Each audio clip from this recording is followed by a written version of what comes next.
Je t'analyse Bitcoin en une minute en commençant par Daily, H4, H1, M30, M15 et M5. Et je te montre aussi si il y a un signal que tu peux prendre une position tout de suite ou non. Alors, on est ici sur les graphiques des Bitcoin. On va tracer la première ligne, on va tracer une ligne haussière. Et, non, notre premier le trendline. On trace une deuxième ligne pour avoir un peu plus précise.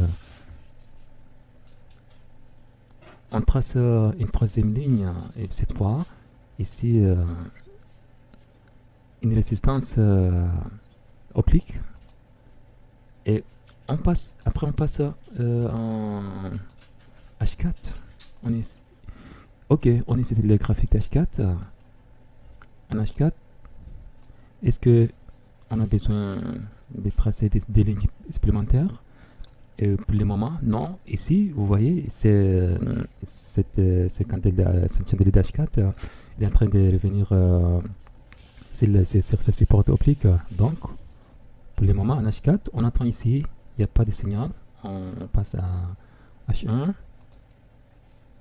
Et en H1, ici, sur cette zone, on a eu des rejets, on a eu donc une sidebar. Et sur cette zone, est-ce que ça peut, est-ce que on attend jusqu'à sur cette zone ou pas? Pour ça, on trace une autre ligne supplémentaire. Et ici, comment on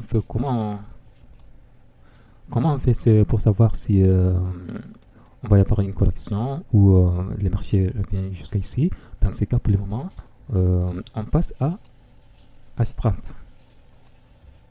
Vous voyez, en H30, le marché est en train de préparer une correction. Vous voyez, on a ici le marché est revenu ici. Et ici, pour la première fois depuis plusieurs heures, cette chandelier a allé chercher le niveau 71 et il est revenu ici avant de continuer à la hausse. Pour ça, on passe à M15. Ici, vous voyez, c'est encore plus clair. Maintenant, ici, on a une figure de retournement à la hausse. Et on passe M5. Ici, c'est très clairement. Ici, vous voyez, on a un signal portanté. Les prix 70, les niveaux 70. Donc, pour le moment, c'est qu'on va faire. Tu dois attendre ici. Si